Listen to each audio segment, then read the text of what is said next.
gravando a aula, tá bom? Então, página 718, ok? Então, a gente inicia agora com essa questão, certo? Da geografia do Brasil, tá bom? Do espaço rural do Brasil. Então, vamos ver. Daí, né, nós temos nessa introdução, nós temos uma questão, uns textos, né, umas manchetes, né, que mostra como que se dá, como que é visto esse espaço rural no Brasil, certo? Pessoal, só abrindo aqui um parêntese, qualquer dúvida, certo? Qualquer interrogação, podem deixar aí o recadinho no chat ou abrir o microfone, ou se quiser uma forma mais particular, falar comigo no WhatsApp, tá bom? Qualquer dúvida, sintam-se à vontade. Então, esses textos, né, essa introdução, ele traz para vocês esses textos que vêm justamente mostrar como que está a questão estrutural do espaço rural do Brasil. Então, nesse primeiro texto, diz o seguinte: estudo diz que o Brasil tem maior área agricultável do mundo. Segundo o estudo, há 200 milhões de hectares de terras agricultáveis fora de áreas de preservação ou com relevo. A Rússia está em segundo lugar, com 100 milhões de hectares de área livres para agricultura. Ou seja, nós ainda estamos no patamar acima da Rússia, né? Nós temos 200 milhões de hectares de terras voltadas à agricultura, que são propícias à agricultura, certo? Foi uma manchete do Correio de São Paulo. Em seguida, o IBGE, né, vai dizer o seguinte: uma reportagem da UOL. Rebanho bovino recua. Diminui-se o rebanho bovino. Mas o Brasil segue com mais boi que gente.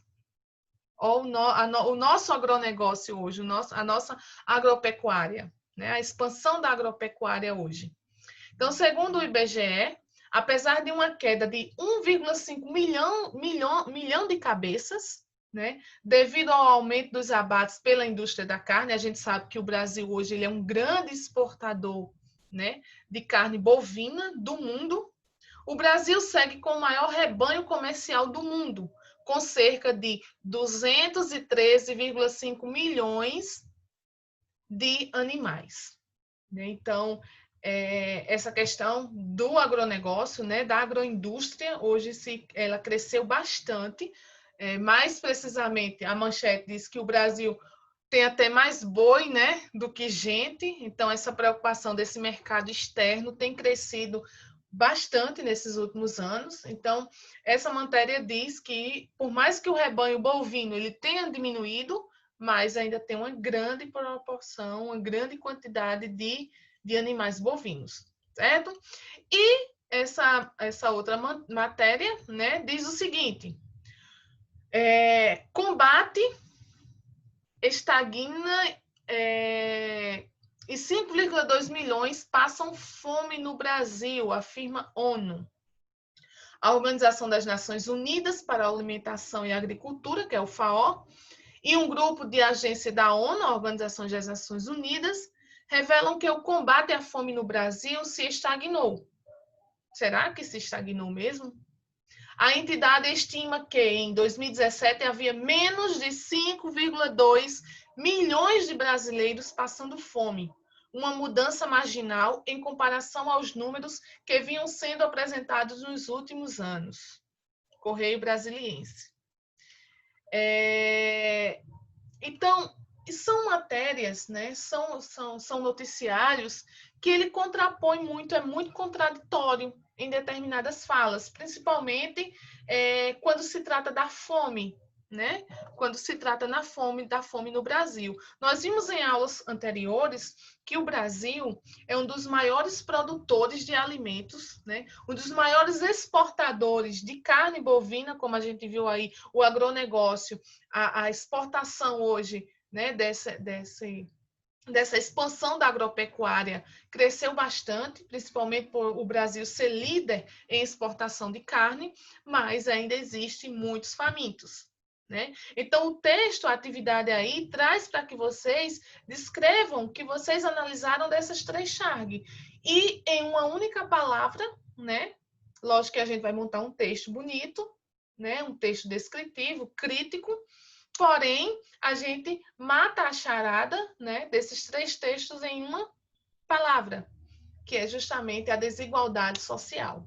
A desigualdade social hoje no Brasil, ela é muito grande, ela segrega muito. A gente vive, né, nesse embate, né, nessa desigualdade social, principalmente essa disparidade entre o grande, né? A gente vai ver agora em seguida que as grandes extensões de terra, ela está concentrada na mão de poucos, né? E a grande maioria sem terra para trabalhar. A gente vê isso dentro da questão da reforma agrária, certo? Então, é um dado preocupante, é um país que passa fome, certo? É um país que passa fome, é um dado bastante preocupante, mas é que é o cenário, é a cara do nosso país. Nosso país é um país desigual. Vocês imaginam hoje como é que está a situação da fome, né, no Brasil diante dessa pandemia? Quantas pessoas não estão desempregadas, né? Quantas pessoas estão aí vivendo de alternativas, de bico para não passar necessidades? Então, é um cenário constrangedor, é um cenário que preocupa bastante, né? A gente, como ser humano, também, nós também estamos inseridos nesse processo de desigualdade, é o Brasil. E tem um geógrafo, né, que se chama Josué de Castro, que ele trata especificadamente da geografia da fome. E ele se preocupa, né? Lembra quando a gente viu as teorias de Malthus, a teoria neomalthusiana, dentro do estudo da população, né? Para Malthus, ele tava preocupado que a população ia crescer tanto, né? A população ia crescer tanto ao nível que não ia ter alimentos para suprir essa população, né? Já Josué de Castro, ele se preocupava no seguinte sentido, ele se preocupava no seguinte sentido, que o Brasil, né, tinha muita gente morrendo de fome, mas o problema não estava na sua produção, estava na sua distribuição, né? E eu concordo com Josué de Castro, quando ele diz nesse sentido, porque o Brasil é um país que produz, é um país que exporta, né? É um país líder em produção alimentícia, mas é um país que morre de fome. Isso é consequência de quê? Da desigualdade social, né? Então, essas manchetes, ela traz bem nitidamente justamente essa questão dessa desigualdade social no país hoje, né? Não só hoje, mas como em tantos outros, vem desde o princípio, desde a questão colonial, desde o descobrimento do Brasil, né? A questão de terra, essa preocupação de terra, de estrutura agrária, ela é especificadamente desde a questão da colonização do país, certo? Então, a gente faz essa introdução, ok? E mostra justamente essa. Depois vocês podem, fiquem à vontade, façam essa atividade, né? Para elaborarem um texto que mostra justamente essa preocupação e essa desigualdade com relação à fome hoje no país. Não só a fome, mas a questão da expansão do agronegócio, certo? Então, a gente vê uma introduçãozinha, né, para a gente partir para a questão estrutural fundiária. Então, a gente vê que o espaço rural do Brasil hoje ele é complexo. Além dele ser complexo, ele é dinâmico, né?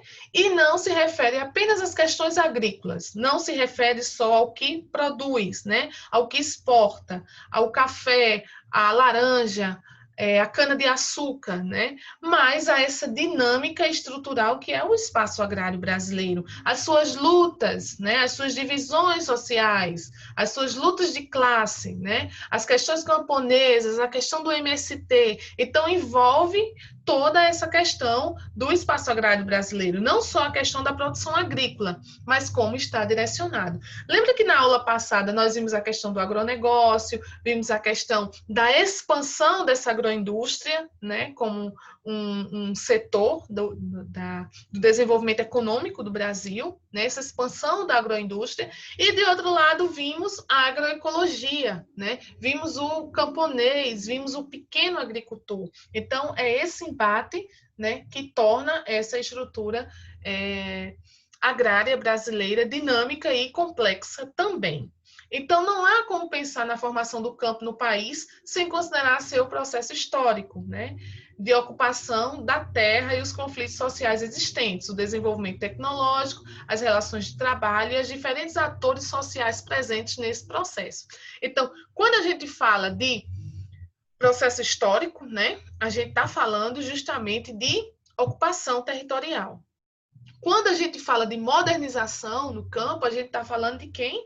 Da Revolução Verde, né? Que lembra que a gente viu na aula passada da Revolução Verde? Essas relações de trabalho e esses diferentes atores sociais que atuam, né? Seja o camponês, seja o grande latifundiário, ok?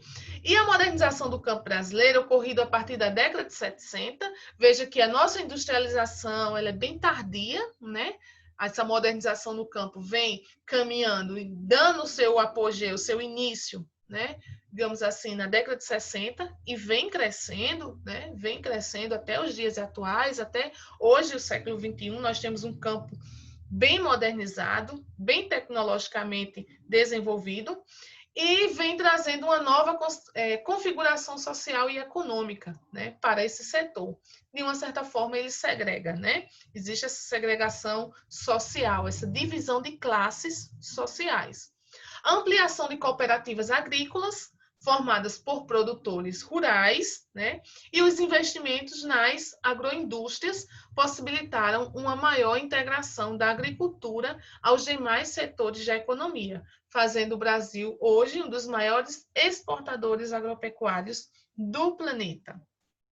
Então, essa introdução desse espaço rural, ele deixa bem claro, né, essa divisão social de classe e deixa também claro essa importância do Brasil como um país agroexportador, um país que produz, né, para o seu abastecimento interno, mas, porém, ele também se destaca na sua expansão, né, na sua comercialização, nessas relações fronteiriças entre outros países, a exemplo da nossa União Europeia, a exemplo da China, né? O Brasil é um grande exportador de carne, a China é um grande exportador de carne do Brasil, né? O Japão, enfim, esses países asiáticos, assim também como países da América Latina. Nós temos a Argentina. Hoje, pessoal, essas relações comerciais, né, elas estão um pouco diferenciadas, né? A gente vê muito do nosso administrador no sentido de chefe de Estado, né?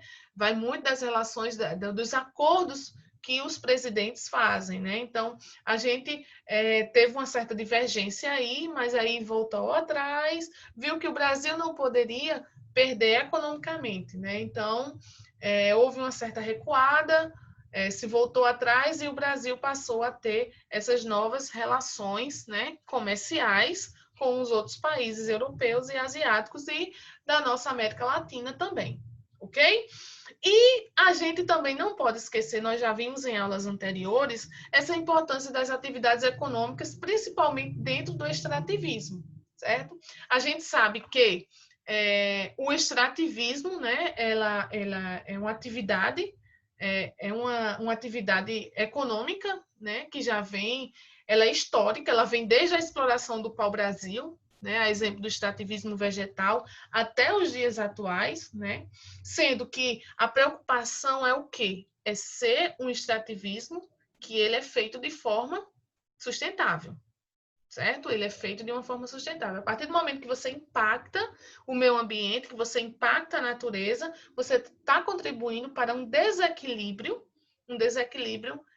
ambiental e essa matéria-prima ela chegue até a ser escassa, até acabar, certo?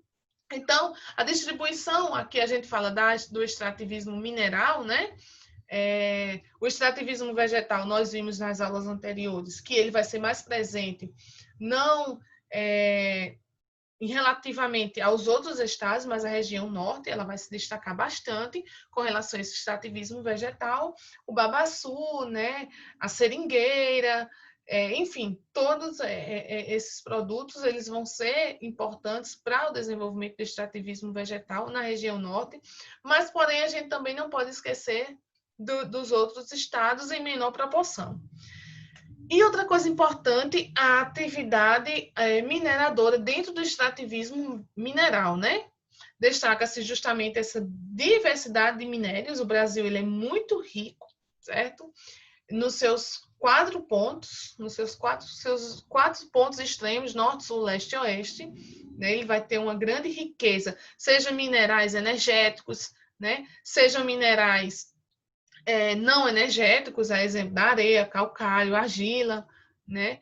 E assim sucessivamente, certo? Então vai ter essa estrutura desses minerais que vão ser não metálicos, né? E os minerais metálicos, os energéticos, e daí eles vão estar espalhados, né? Por todo o nosso território brasileiro. Não sei se alguém de vocês assistiu, acho que o Globo Repórter de algumas 3 semanas atrás. Eu ia até colocar no grupo, mas eu acabei esquecendo, nem eu assisti, só vi a manchete, mas falando da exploração do sal, né, na cidade, no estado do Rio Grande do Norte, mais precisamente em Macau, né, em Mossoró, que o sal extraído lá é ele abastece até o mercado externo, né, uma matéria muito importante quando a gente estuda recursos minerais, né? Bastante interessante. Depois a gente pode até procurar, né, para assistir novamente e rever. Então, essas atividades extrativistas, pessoal, têm essa importância, certo? Tem essa importância dentro desse espaço agrário brasileiro, né? Por quê? Porque a gente está falando de extrativismo vegetal, né? Especificadamente do vegetal, quando a gente fala do agrário. E a diversidade também desses recursos minerais no Brasil. Tá bom assim, entendido? E daí a gente saindo dessa introdução, desse espaço rural, dessa desigualdade que a gente vê dentro do espaço rural, a gente vê essa questão do extrativismo, que é uma forma de revisão para a gente, né? Que a gente já vem mastigando o extrativismo em outras aulas. E a gente parte agora para a agricultura, né? Especificadamente, né? Como a gente está estudando o espaço rural do Brasil, a gente precisa se entender como que se dá essa agricultura hoje no território brasileiro. Ela tem uma grande participação, né, no agronegócio brasileiro, sendo parte do produto interno, o PIB, né? Quando vocês ouvirem falar a palavrinha PIB, sabem que é o produto interno brasileiro, o que se produz no Brasil, né? Que corresponde justamente a essas atividades agropecuárias, seja ela na agricultura, seja ela na agropecuária, no rebanho, né? E ela é importante, né? Tem sua parcela dentro do produto interno bruto. Então, o agronegócio, certo? O agronegócio, dados recentes de 2018, bem recente, a gente pode ver aí, né, que quantos bilhões, né, quantas porcentagens foram dentro desse PIB, 21,3%, sendo que os demais setores, né, o azul mais escuro fica com essa porcentagem de 21,3% e o azulzinho mais claro, que são os demais setores, vai ficar com 78,7%. E dentro desses 21,3%, nós vamos ter o agronegócio, né? O agronegócio voltado à pecuária, 32,11%, e o agronegócio voltado à agricultura. Então, vejam como a agricultura tem uma grande representatividade no Brasil, nas nossas terras, né? Nós temos 67,9% de terras agricultáveis, ou seja, a agricultura, essa porcentagem, né, dentro desse gráfico mostra dados de 2018 que a agricultura representa, né, 67,9% do produto interno bruto. Entendido? Então, veja a importância que se tem a agricultura dentro desse cenário nacional, certo? Dentro do cenário nacional. Tem uma grande representatividade. Por isso que quando a gente estuda lá no início, vê lá no início aquele texto, né? Mostra-se essa expansão do agronegócio, faz evidenciar a desigualdade social dentro do espaço agrário, mas também, né, vai ter mais gado do que gente. né? Por mais que esse gado tenha recuado. É essa preocupação, né, do governo, essa preocupação em destaque econômico para essa exportação do agronegócio, ok? E daí, dos produtos agrícolas e exportados, né, produzidos e exportados pelo Brasil, destacam-se a soja e os açúcares provenientes da cana-de-açúcar, além do milho, do café e do algodão. Então, hoje, esses são elementos, né, que se destacam dentro do setor da agricultura, principalmente a soja. Quem nunca ouviu? O Brasil vai virar soja, né? Vai virar pasto e vai virar área para a produção de soja. As nossas terras hoje, a gente vai ver dentro da reforma agrária como que é essa disputa hoje, né? Do agronegócio, do grande produtor rural para o pequeno. Então, o Brasil hoje tem em destaque a grande produção de soja, né? De milho, da cana-de-açúcar, do café, do algodão, fazendo evidência também a produção da laranja. Certo? Então, além disso, vale destacar que a maior parte dos produtos exportados pelo agronegócio, que vai para outros países através do nosso agronegócio, tem como destino o continente asiático, como eu falei para vocês, principalmente a China, né? Que compra nossa bastante soja, compra também a carne, né? Os demais países da América Latina e o continente europeu. Então, essas relações, né, fronteiriças, essas relações comerciais, né, são esses países que se destacam, esses continentes. O continente asiático, em evidência, a China, né, o continente europeu e a América Latina, com o exemplo da Argentina. Certo? Então, a gente vê essa expansão do agronegócio. Né? Em 2018, as principais atividades agrícolas do Brasil, em valor agregado, em valor econômico agregado, nós temos o arroz, a laranja, mandioca, algodão, café, milho, né? Cana-de-açúcar e soja. Porém, a soja, em primeiro lugar, que vem se destacando, né? Em seguida, temos a cana-de-açúcar, temos o milho, o café, né? O algodão, a mandioca, a laranja e o arroz. Então, esses são os elementos, né?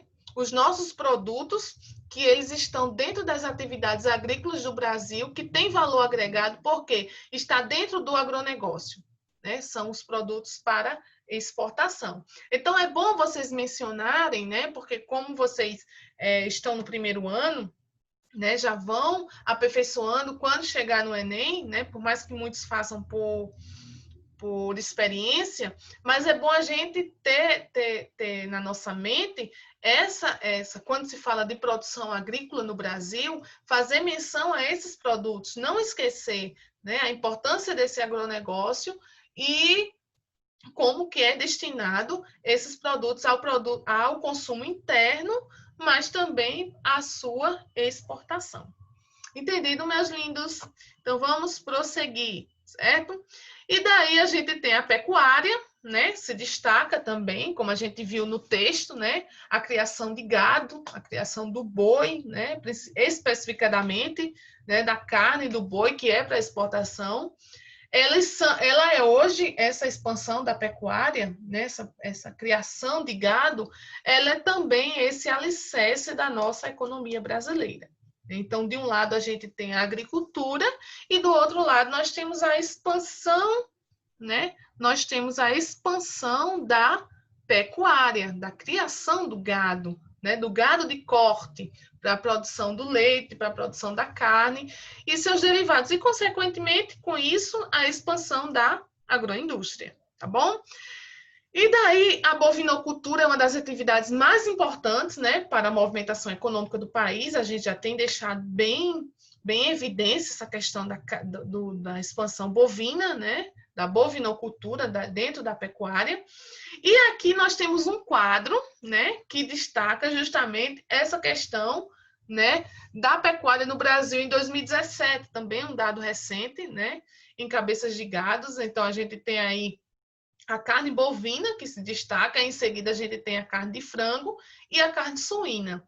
Não sei se vocês lembram, né, quando houve as pandemias relacionadas à carne bovina, a carne suína, a gripe do frango, né, a gripe suína, enfim, alguns países eles boicotaram, certo? Em alguns países eles boicotaram essa questão dessas relações comerciais, porque esses países, né, eles estavam infectados, né, infectados por um vírus que vinha decorrente do frango, do porco e assim sucessivamente. Hoje a gente tem um vírus que assola, né, o nosso mundo, o nosso continente, o nosso Brasil, especificadamente, a gente está passando momentos muito, muito difíceis, mas que é um vírus invisível, né? Alguns vegetarianos alegam, né, que o consumo excessivo da carne, né, o desmatamento tem contribuído e outras pandemias vão surgir, né, esses ambientalistas, enfim, é algo muito novo, então é algo que requer mais estudo, né, é algo que requer mais um detalhamento sobre o que vem. Mas só para vocês entenderem, como a gente está falando dessa exportação dessa pecuária, né, que faz evidência a carne bovina, a carne suína e a carne de frango, quando houve essas pandemias, né, esses países que faziam relações comerciais com os países exportadores, eles boicotaram, o Brasil perdeu muito na época, né, na sua balança comercial, justamente por passar por esse problema, né, dessa pandemia, né? Alguns países, ele não queria exportar, importado outros países, os países ficaram receosos de importar essa nossa carne e assim sucessivamente. Então, muito interessante, né, quando a gente estuda o espaço agrário e estuda essas relações comerciais, né, desses nossos produtos da agropecuária, né, vegetal e com relação a esses animais.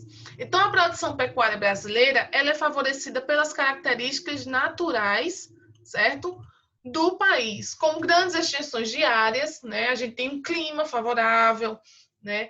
Temos áreas agricultáveis, né? O nosso solo, já dizia, né, na nossa colonização, aqui tudo que se planta se dá, né? Nós temos na maior parte do seu território brasileiro são áreas agricultáveis, o solo ele é fértil, né? Um clima propício, um clima de um país subtropical, uma disponibilidade hídrica também, apesar desses nossos recursos naturais, né? A nossa água está bastante, infelizmente, passando por um processo de poluição. Muitos nossos rios são poluídos, mas apesar de toda essa poluição, nós ainda somos líderes, né, em recursos hídricos. Nós temos bastante recursos hídricos, por isso que somos bastante visados, né?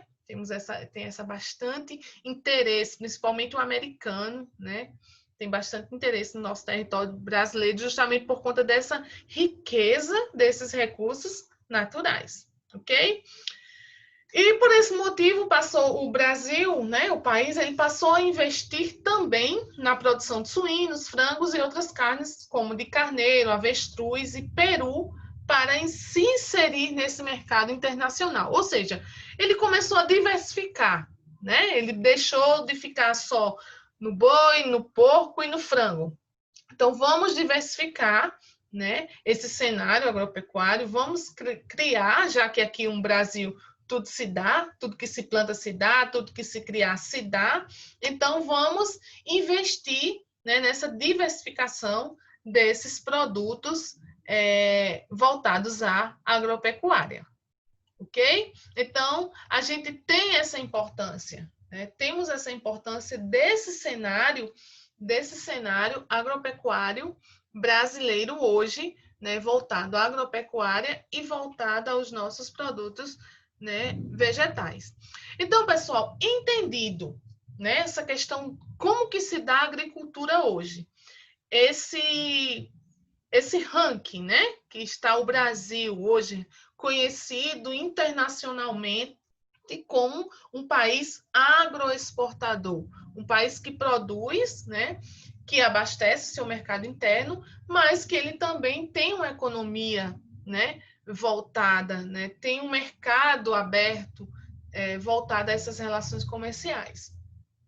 A importância desse extrativismo dentro do espaço agrário brasileiro, dentro do espaço rural, né? O espaço agrário a gente vai discutir agora, que é justamente essa estrutura social e essa divisão de classes dentro do espaço rural, né? Então, quando a gente fala de espaço agrário, né, as lutas sociais agrárias, essas lutas que estão confinadas, né, que estão dentro desse cenário rural brasileiro. Tá bom? Então, é importante que a gente entenda toda aquela dinâmica dessa mecanização do campo e daí a gente entra para a agricultura especificadamente e, em seguida, a gente estuda essa estrutura social. Pessoal, até agora, alguma dúvida? Alguma dúvida? Estão entendendo direitinho como que se dá o espaço rural brasileiro? Deixa eu ver aqui se alguém me respondeu. Tá tudo ok? Alguma dúvida, né? Podem falar, tá certo?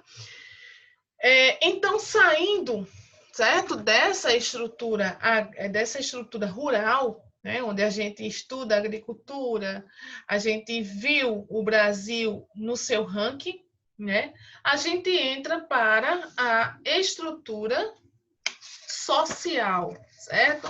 A gente entra dentro da estrutura social. E daí a gente vai fazer menção, certo? A gente vai mencionar, ok? Nós vamos mencionar, deixa eu ver aqui para vocês. Nós vamos mencionar essa produção agrícola no Brasil, já entrando, certo? Já entrando para a estrutura, dentro da estrutura fundiária brasileira. Nessa aula não vai dar, né? A gente já está chegando ao final, 2 minutinhos, certo?